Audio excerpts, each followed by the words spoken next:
সে আপনারা যত যাই বলেন না কেন, গরম ভাতের সাথে একটু ভর্তা হলে কিন্তু আমার আর কিছু লাগে না। ছোটোবেলায় যখন স্কুল যাওয়ার জন্য তাড়াহুড়ো করতাম, তখন মা কী করতো, সুন্দর মতো ভর্তা ভাত করে দিত, সেটাই খেয়ে যেতাম। কী যে ভালো লাগতো কী আর বলবো। যাক, সে কথা আজকে নিয়ে আসলাম আপনাদের জন্য একটি সুন্দর ভর্তার রেসিপি। আমি লাউ পাতার ভর্তা করবো আজকে। এর জন্য আমি একদম বাগান থেকে তরতাজা লাউ পাতা নিয়ে এসেছি কয়েকটা, এবং সেগুলো সুন্দর মতো পরিষ্কার করে ধুয়ে নিয়েছি। এবং নিয়েছি কাঁচামরিচ, শুটমরিচ, নিয়েছি একটু কালো জিরা, একটু রসুন আর পেঁয়াজ কুচি আর সরিষার তেল। কেননা ভর্তা সরিষার তেল দিলে খুবই ভালো লাগে, এটা আপনারা সবাই জানেন। এরপর একটা কড়াইয়ে সরিষার তেল গরম করে তাতে পেঁয়াজ, মরিচ, রসুন সবগুলো এক সুন্দর মতো ভেজে নিয়েছি।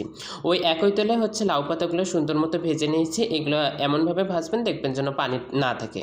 দিয়েছি অল্প একটু লবণ। এরপর সুন্দর মতো ভেজে একদম চিপে চিপে ভেজে নেবেন। ভেজে নেওয়ার পরে আপনাদের যে যেটাতে করেন, কেউ শিলনোড়া বলেন, কেউ ব্লেন্ডার বলেন, যেটাতে বলেন না কেন, সুন্দর মতো পেস্ট করে নেবেন। পেস্ট করে নিলে আপনারা দেখতে পারবেন কী যে স্বাদ হয়েছে। এখানে জাস্ট একটা কালো জিরে দেওয়াতে স্বাদটা দ্বিগুণ হয়ে গেছে।